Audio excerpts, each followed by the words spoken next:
All right, in my usual goal to not punish those who are on time by waiting for those who are late, we're going to go ahead and get started. And I want to welcome everyone to the second ever virtual Hump Day Hangar Presentation, sponsored by supercub.org and the Not So Straight and Level podcast. Supercub.org is one of the oldest, if not the oldest, bush and backcountry flying community forums on the internet. And the Not So Straight and Level podcast is relatively new by comparison and focuses on all kinds of interesting aviators and other aviation information. If you're watching this on YouTube Live, we're going to try to watch the chats and answer questions you may have when we get to the Q&A time. If you're on Zoom, you can use the chat or raise your hand to be unmuted and ask Paul your questions. That you'll find under the participants button on your Zoom. So there's a little thing down there that says participants. If you click that, you probably have the ability to raise your hand, and it will get you into the chat there. Or if you raise your hand, we'll unmute you, and then you can ask your question live. So let me do this real quick. Oops, lost my screen. It's hard to know where to start when introducing Paul Claus. My first knowledge of him was on the supercub.org forums, where people were talking about he and his family's wins at Valdez and other contests.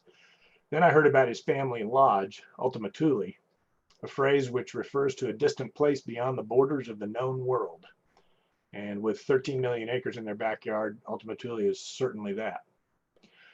I think that the best introduction will be to let Paul tell his own story. So welcome, Paul Claus. Howdy, everybody. Hope everybody's surviving the crazy times here. Up here in Alaska, everything is, in the wilds, everything's the same. The cities are kind of very different. And actually the bush villages are really, I don't know, paranoid or whatever what the right word would be, but that part's really different. But I guess the big impact right here in Alaska is the economy, especially for the tourism industry, which is pretty much what I do. So it's, but we're persevering. Everything's going good. Hey, I'm going to stop you just 1 second, Paul, before we get started. Wave your hand if you're having trouble, if the audio is repeating for you. Hey. Okay, so it's just one person.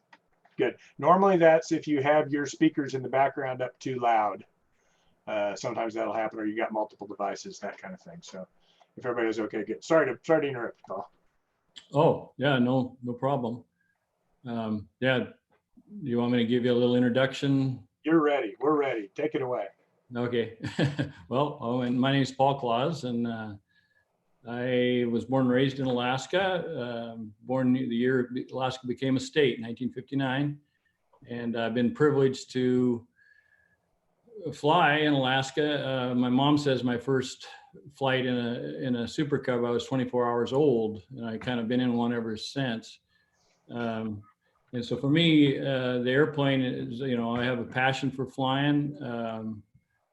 But for me, the airplane's a tool to go explore the wilderness. And so what I'm about to show you here, my presentation is, it says my life exploring the Alaska wilderness. It's a little bit of a misnomer because it's certainly not my whole life.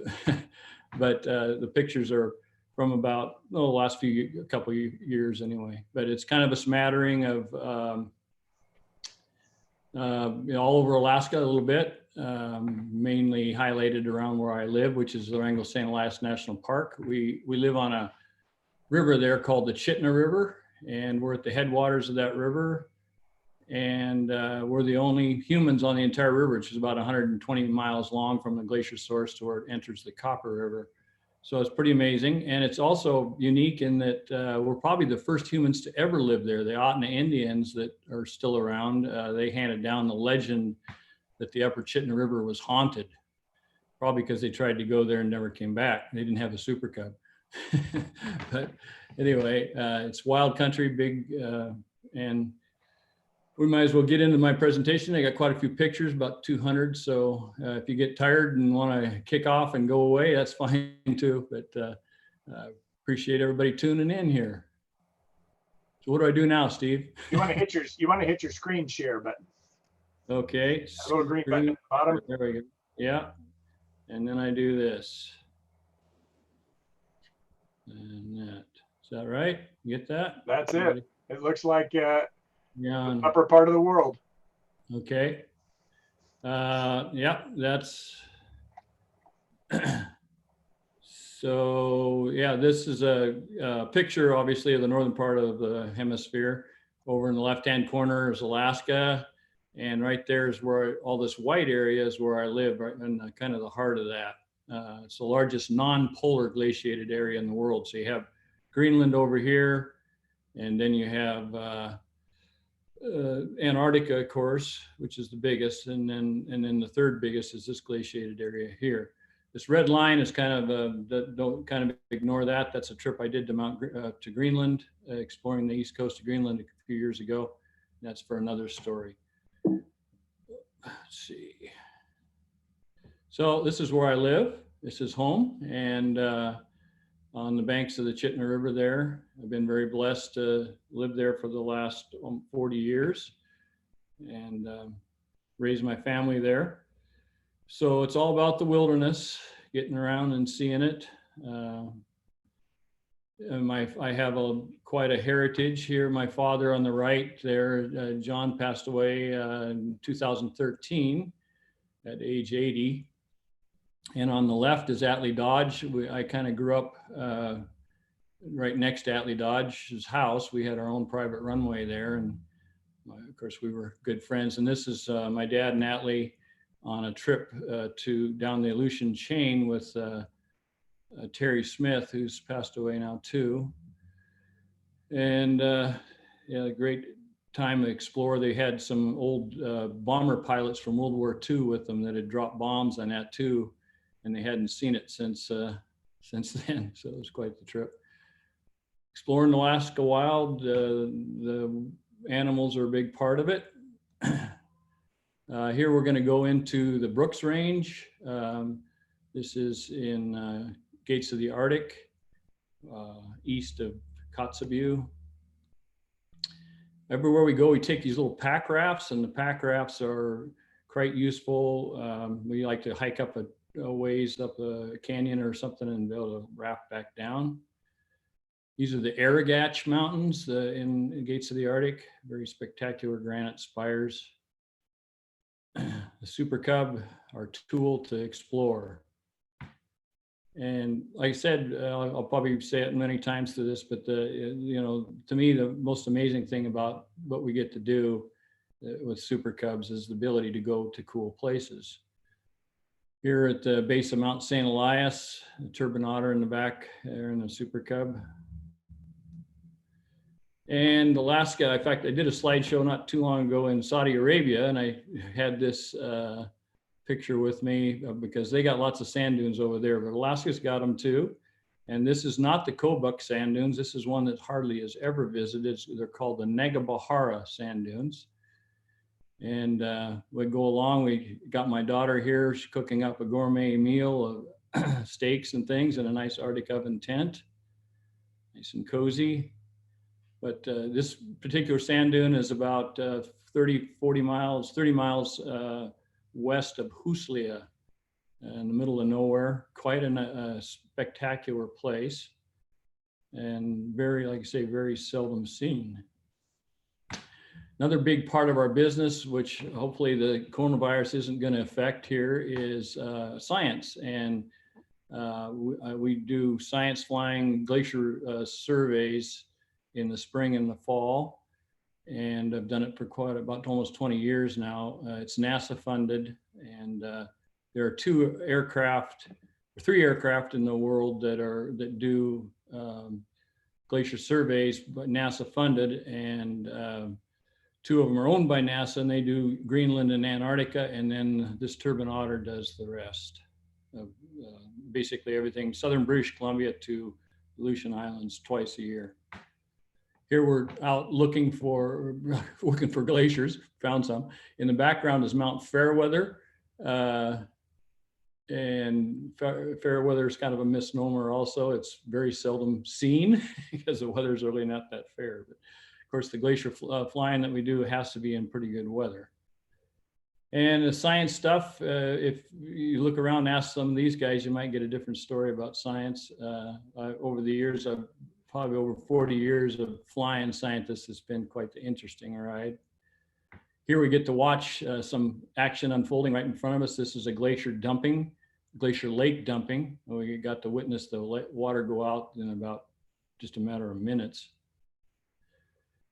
Now we're with technology. Here we're sitting in front of a computer, just like we're doing right now, planning a trip.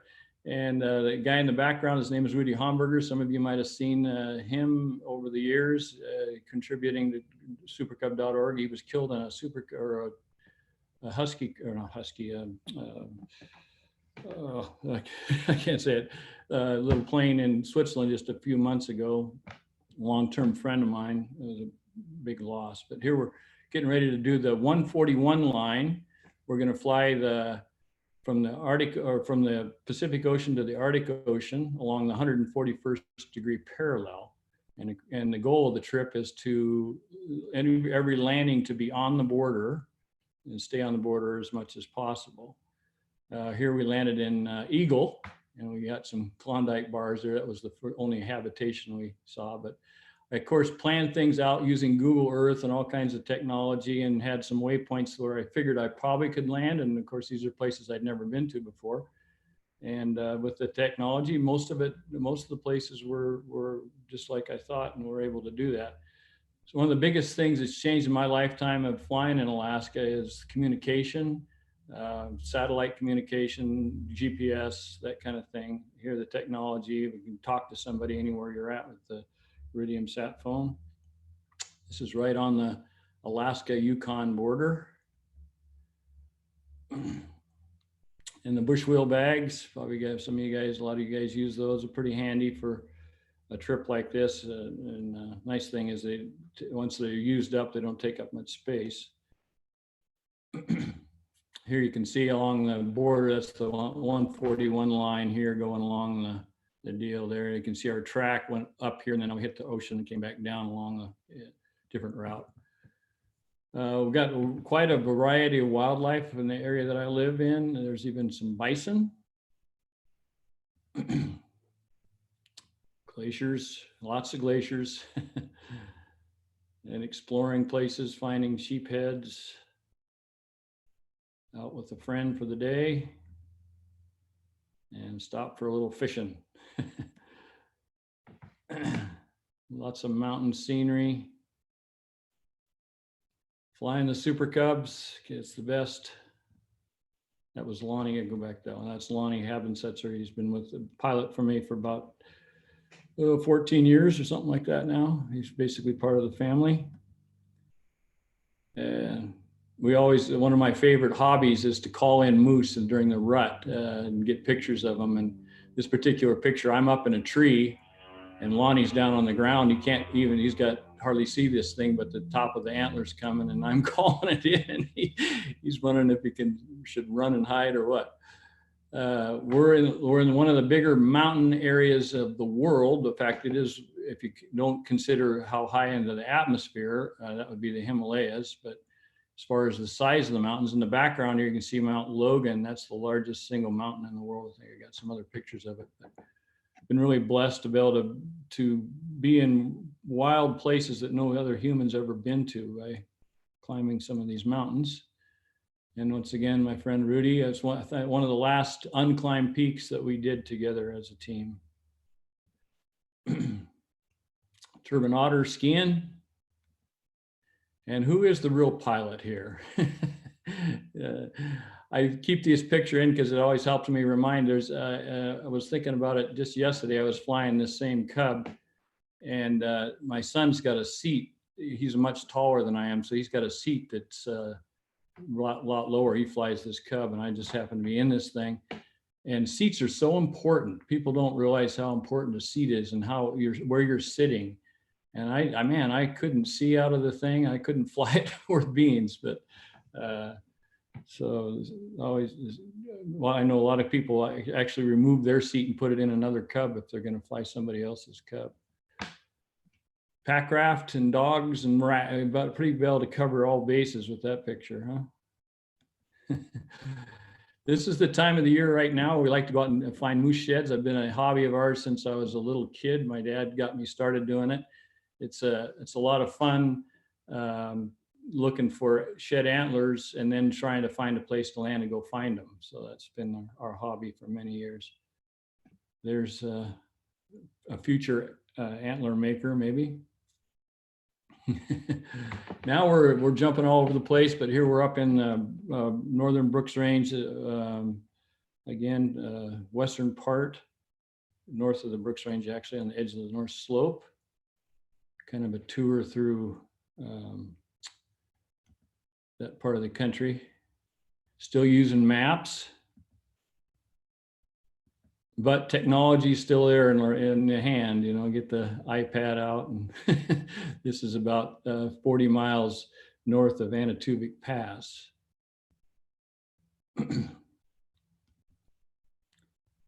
We gotta jump around on various things here. This is a family from Saudi Arabia who had never seen snow. Camping on the ice. That's another thing that's changed a lot in my career. The technology of mountain related equipment has made it so much nicer, lightweight, and able to still stay comfortable in places you normally wouldn't be too comfortable. Probably wouldn't want to camp under that rock. That picture is really that steep. That was a kind of a crazy place. I had to bury that right-hand tire there to make it stay there. That was kind of a place where you land and go, what did I do that for?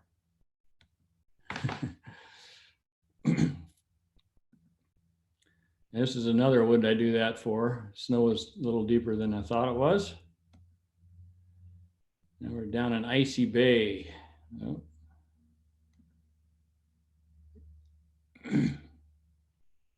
Icy Bay is about a 60-minute flight from the lodge.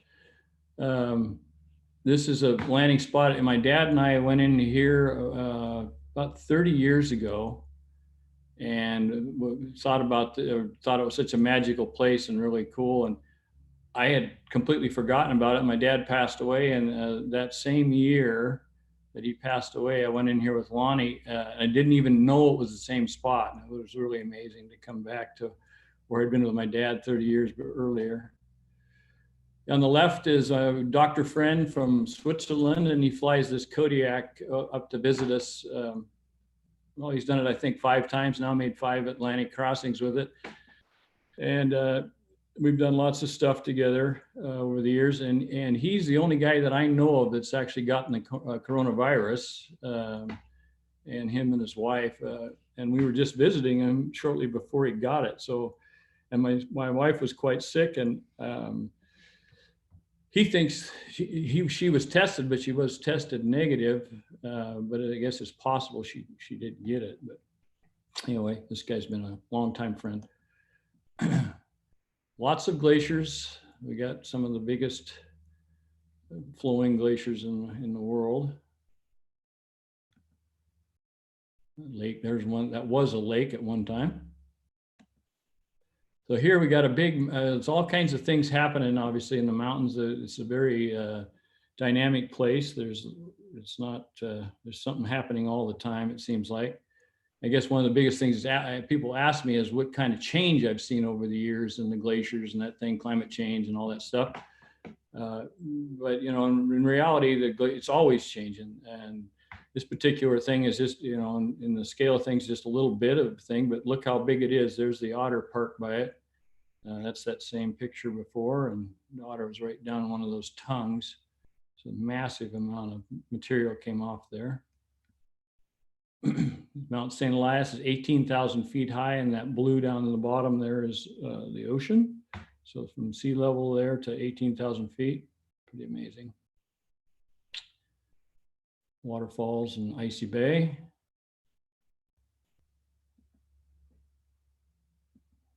And this is called the Lost Coast of Alaska. I'm not sure who got lost there, but it'd be pretty easy to do, I suppose.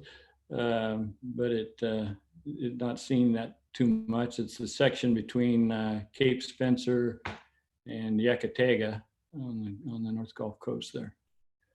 That's the inside of a whale brain. It's the skull of a whale on the beach outside of, or on Kayak Island, principally, or in the Pacific there. Another thing we like to do is collect, go beachcombing. It's probably my wife's favorite thing to do. There's Bill Duncan in the picture there and his wife Diane.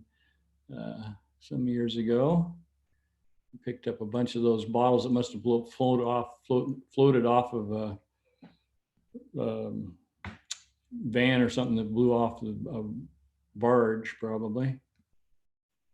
Rugged coastline.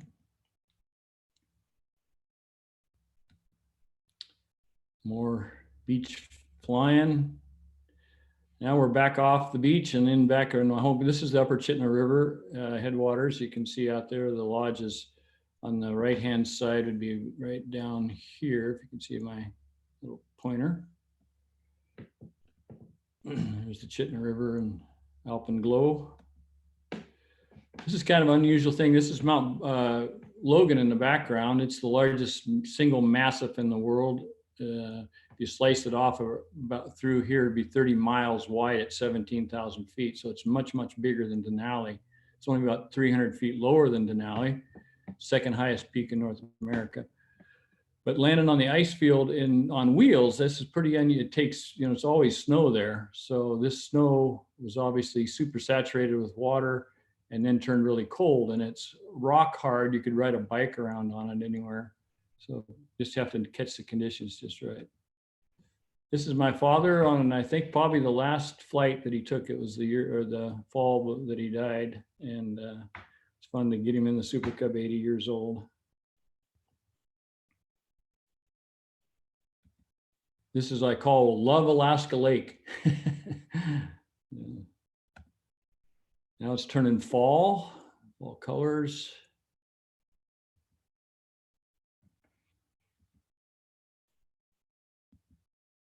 There's a moose down on the bottom.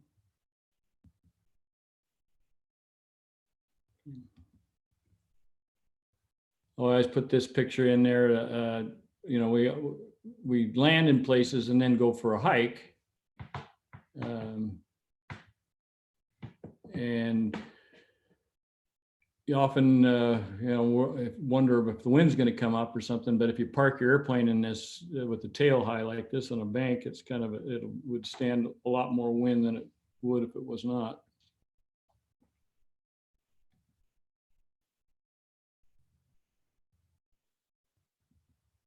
Or icy bay. There's Mount Logan. It's a wintertime Alpenglow.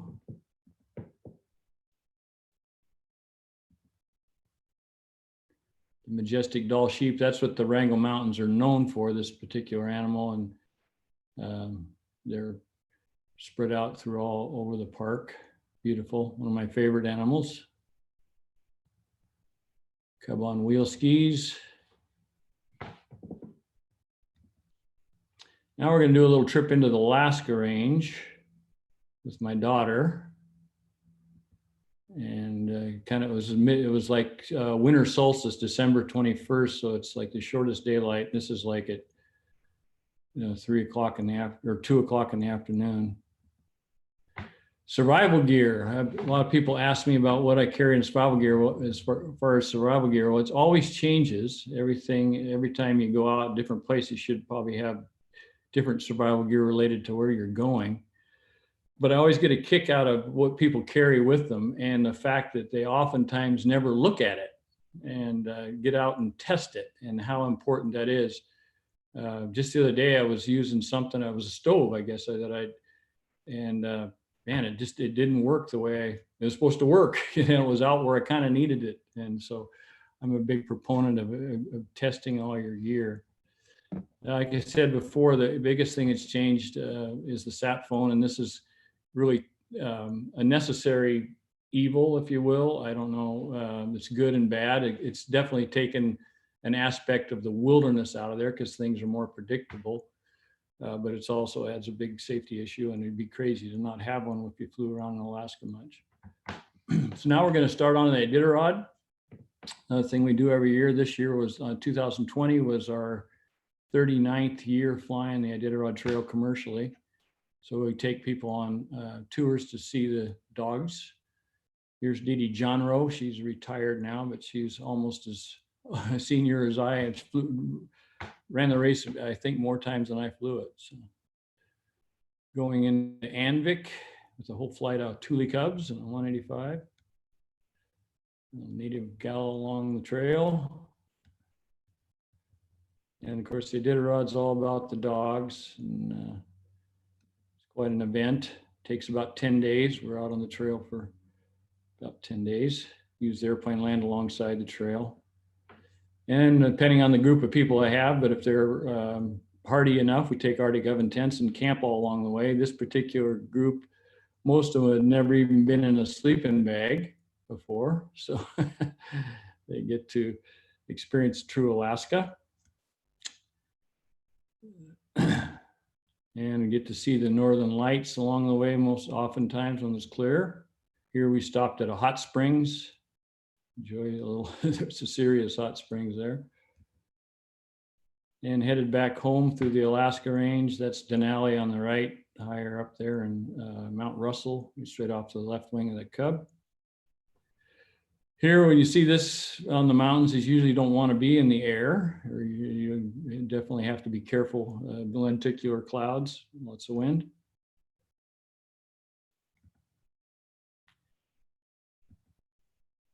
Turbine otter on final.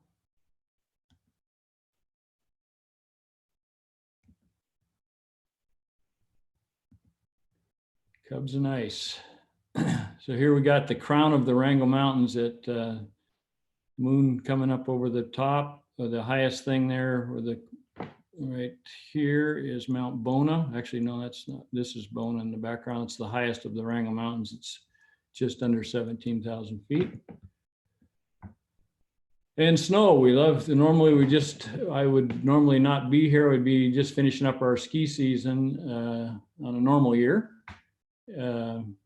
Actually, it'd be another couple weeks of the ski season yet. And this is my son developed a lodge on a lake called T-Bay, and it's primarily for skiing. It's what we like to do in the springtime. And we ski, and so do the planes. And of course, the snow sometimes is a little deeper than you thought, and the ski's not big enough than you thought. So then the work begins. And then the fun begins. So of course, there's a Super Cub on straight skis. They're a lot more of a useful ski in the real snow conditions than wheel ski is. But of course, then you're limited to where you can land on runways. Nothing like skiing. I think that picture was on the poster one, or on supercub.org calendar. Even in the wintertime, we got lots of wildlife seeing. We got a herd of bison right there in the valley. Pretty frosty. And here's 3 lynx together. It's kind of an unusual sight. Probably a family all together. Kind of neat to catch them going along. And in the wintertime, you can go into places that you could never go in the summer. Of course, this would be full of water gushing through here. That's what caused this to be carved out. This is inside of a glacier. And this also is inside of a glacier, big, huge domed out area that water carved. Some skiers ready for action. And skiing from the top, that's the best.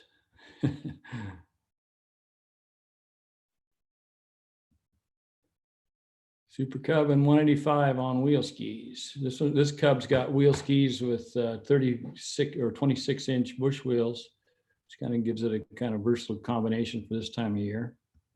I'll go back to that. Cub was owned originally by Jim Auchinleck, who started K2 Aviation Talkeetna, and I bought it from him, so I was second owner. And it's neat to have. I actually rode in that plane when I was a little kid.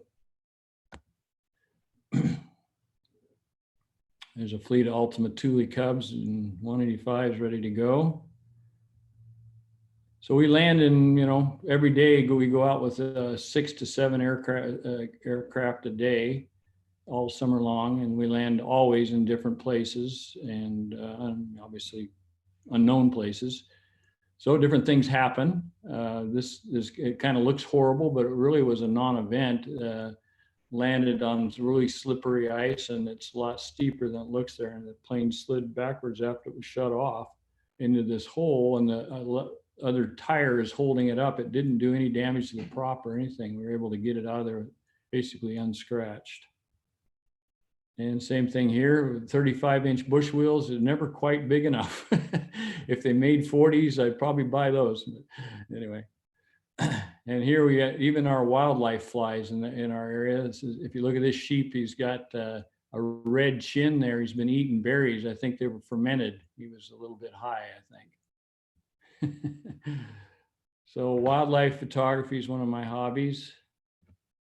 I love taking pictures of wild critters. And here we got something a lot bigger than I am coming your way. And when this guy's coming your way and you got a salmon, what do? Well, you let him have the salmon. Here, if you look closely, we got a foot here and a foot there. What's going on here? Well, this bear was not as big as the other bear, so this bear lost the fight. And there's the boy that made it was a bear feeding on a carcass there. And who is really standing higher? So what do you do when a bear likes your Super Cub? Well, that's a good question. You hope he's tired and goes and takes a nap somewhere else. This is a ptarmigan, Alaskan state bird, a willow ptarmigan.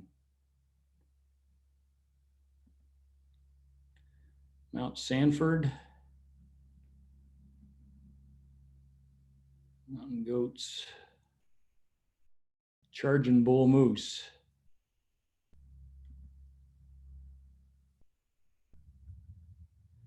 And here we got a moose that was killed by wolves, and of course they clean up most of it. Here, it's probably one of the wolves that had been eaten there. The Arctic snowshoe hares. Beautiful doll sheep. And they're cleared for runway 6 left. Immediate takeoff. I think that picture's been around. Here's Jim's old Cub. It's the Denali in the background. He's got a blown up picture of this one on his wall of the old people's home he's staying in. Longtime friend. So we got a 4-place Super Cub a couple of years ago now, and it's been an incredible addition. Kirk Ellis built it up for us. An unbelievable machine. Somebody's just asking me recently how much I like it, and it's honest truth. If I could only have one Cub, it would be this thing. It's amazing how it performs. Maybe not as good as an ultralight Cub, but it's right in there. And so versatile, has so much space and usability. It's if a guy only had one airplane, this would be the one to have. We do a little bit of float flying, not a lot, not a whole lot of use for it where we're at, but occasionally I put a Cub on floats. Get to go fishing. And as my youngest daughter Logan, she's got all her ratings now, just finishing up, so she might be flying for us a little bit this summer. My son flew floats all summer last year for Dean Andrews Air out of Kodiak, and got a lot of good Kodiak experience. Kodiak float flying is probably the biggest, I would say, the ocean flying there is some of the toughest flying in the world. Well, he was down there. I went and visited him a couple times, and he had the his Cub down there on wheels. And Kodiak is an unbelievably spectacular place. Highly recommend visiting there.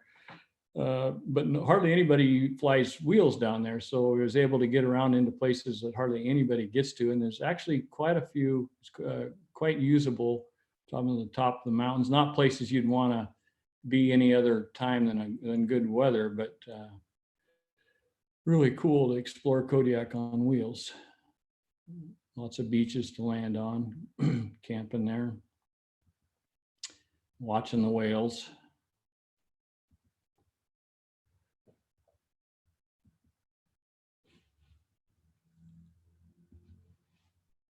Here's the 4-place in action, some pretty rough ice there, but handles it really well. I think it seems to ride, it's got a wider stance. So in tight places, the regular Cub maybe is a little bit better, but interestingly, I think the visibility out of this airplane is better than a regular Cub. You're sitting off to the side a little more and you can kind of see over the nose better. Here's a whole fleet of Thule Cubs on a steep glacier spot. Once again, the pack raft's a versatile tool to explore and take pictures with too.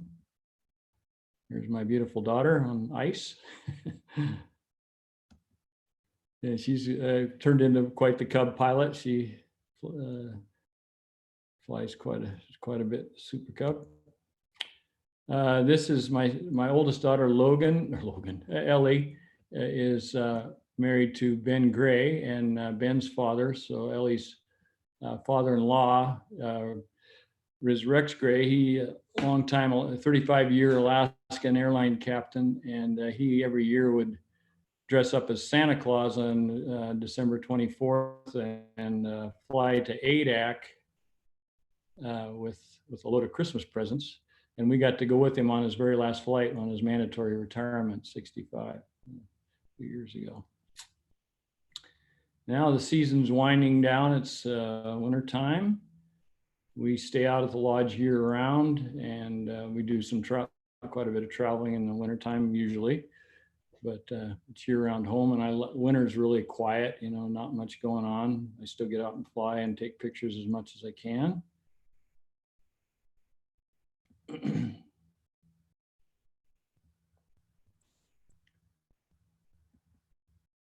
And this is the airplanes have, like I said before, have been a tool to explore the wild places. And I've really been blessed to do that all over the world. This is in Greenland, and I have another presentation sometime if you're interested. I can show that. But I've been able to go lots of different places in wild places from Africa, Greenland, and all over. And I've never found any place like Alaska. Alaska is amazing for being able to do what we do, go out and explore and have the freedom to do it, both the freedom to do it and the infrastructure to do it. So it's really a neat deal. 35 years ago, I met this man shortly after this picture was taken. His name is Prince Salman Al Saud. His father's the reigning king of Saudi Arabia, and he's the oldest son. And he's also the only Arab, I think, that's ever been in space. He's a NASA astronaut. And we met 35 years ago and have stayed friends ever since. And his love for aviation has spanned the globe, along with mine. He doesn't know much about bush flying in Alaska, but I don't know much about flying a space shuttle. So, and then just this last year, there's Doug Keller, and we were invited to go to Saudi Arabia for an air show and be speakers there. So the bush flying, even though we're, bush rats or whatever you want to call us, has really spanned the globe and enabled me to see live an amazing life and see a lot of the world with a small plane. And I think that's the show for now. So. Wow. That that's some pretty amazing pictures, Paul. Yeah, so I get off of this thing. What do I do here? Yeah, you can do what you can hit your go back up to the very top. I think you'll see a stop Oh, button. stop share. Yeah. Okay. That'll get you on there. Yeah. Still everybody awake? You're still there? Do I see Jack Hart? Hey, Jack. Hi, Jack. There are about between here and YouTube, there's about 360 people watching you, so don't get nervous. Okay. So love to open it up for questions now. I'm actually going to, but what I'll need you to do, if you want to, there's a little option to raise your hand on your screen if you've got a question for Paul. If you click that button, it brings you up to the top, and then I can unmute you. And if you find that little button, it's down by, you click on participants, I believe. So Martin Rice, you are unmuted here. Paul, thanks a lot for doing this, first of all. And I got a question for you. I have a Scout, and it's been to Alaska, but with the previous owner. If I were to fly up there, what would be the odds I could get someone experienced, just to fly with me, maybe in another airplane in the backseat of mine or whatever, just to make sure I don't get in trouble? Well, I mean, who do you know? I know you. That's it. Uh-oh, something happened. You're good. Go ahead. The guy that, Lonnie that flies with me, he's not an instructor, but he does, if you have your own airplane, he flies around with you and, can give you some tips and stuff. As far as exploring Alaska, for, me personally, that's my busy time of the year. So, I don't really, I guess I couldn't put my hand or name a certain person I'd recommend, really. But that's a good idea. And I'm sure probably the supercub.org would be a good way to, tell what you're doing and what your interests are and people that are available around. There's a lot of, I make my living flying. So, and our Alaska season is short. Of course, you can always come and see me at the lodge. Yeah. So I've heard of your lodge before, but I don't know much about it. Would you tell us a little about what exactly you all do? Yeah. So we're into, wilderness adventure. It's high end, we're 5-star facilities basically, and you stay there at the lodge, and then we go out every day with a pilot guide. Each couple has a pilot guide to themselves. So I have 6 pilots, so we have 12 guests as maximum, and we go out based on your interests, abilities, and weather. Those are the criteria. And you don't fly yourself, obviously we can't do that, but you can learn a lot from what we do, I guess. And nothing like seeing the wilderness there. We know the area so well. It's where I've lived for the last 40 years, and it's a fantastic deal. And I mean, I got the best job in the world. I really absolutely love it. I love taking people out and showing them things, and it's like I see it for the first time through their eyes. So it's really special. Well, we can talk offline, but I'm not be interested, in flying up there. My wife would probably airline. She was not going to care too much about flying all the way up there. But then maybe fly out to your place, park my airplane. We'll get in with you guys every day. There you go. Yeah, that would work. Well, thanks, Martin. Appreciate it. David Pierce, you have been unmuted. All right, thanks. Hey, Paul, I love to see in all your pictures your lodge cubs. You've chose to keep stock wings, or at least what I can see, stock wings. And would you mind sharing with us the reason that you chose to keep a stock wing profile? Well, Mr. Piper, he did a pretty amazing thing, in the 50s when he developed the Super Cub, earlier than that with the J3 and stuff, but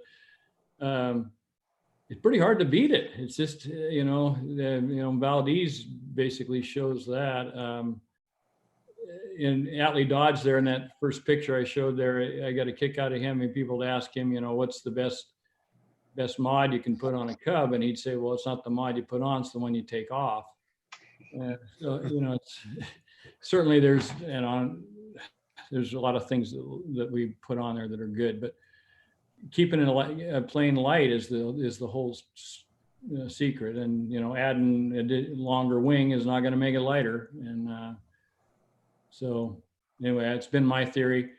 The longer wings seem, the struts, only go out so far on a wing. You add more wing extension out there, and it seems like it just makes it perform less. And I've found numerous airplanes that I've flown before and afterwards, and I thought it was worse with the extended wings.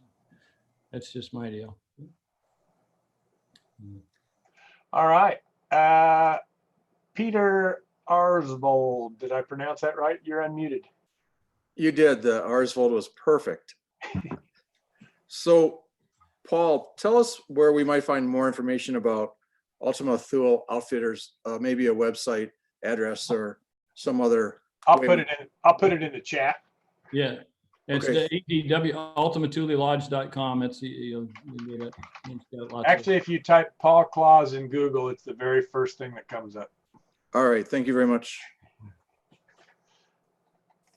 We've got some questions in the chat as well. And one of those is, Paul, if a guy wanted to fly in to visit the lodge, how does that work? Well, that's we love visitors and love friends to stop in. Everybody in the flying world's a friend. We during our high season or high season, summer season, June through basically middle of September, end of September, we're pretty busy. And I guess if stop-ins, I'd appreciate you if you called first or emailed. Probably is the best way. If you can email a lot, email me. I get it all the time. But we don't have insurance on our strip, and it's it's not certainly I land an otter there, but there's consequences. There's a big river off to one side, and so off season, into September and earlier parts of the year, we'd love people to stop in. So. Hey, Paul, we had a question too on the YouTube channel. Is it just asking, I assume with everything going on, is it safe to fly into Alaska this year, and how welcome will folks be? Oh, that's a really good question. I don't know. Safe as far as the air goes is safe, but the biggest community close to where we live is McCarthy. We're about 35 miles from McCarthy, and they're worried, and I guess rightfully so. Small communities, anything that happens in the community, it would spread all over the place. And that's the case in a lot of the villages. In fact, some of the villages, you got so crazy not too long ago, they were blocking the runways off. Of course, that's not even legal, but they were putting big pieces of heavy equipment out on the runway so people couldn't get in there. Of course, then they realized, well, they got to have an airplane come in to bring them in their supplies. So hopefully all this is going to blow off, and we'll look back at it in a few months as this kind of a bad dream or something. But yeah, I don't know. As it is right now,